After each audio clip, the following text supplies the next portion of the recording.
कधी चांदणे टिपूर तुझ्या डोळ्यात वाचले, कधी उतरला चंद्र तुझ्या माझ्या अंगणात, स्वप्न पाखरांचा थवा विसावला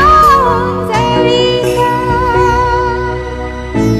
कधी काळोख भिजला, कधी भिजली पहाट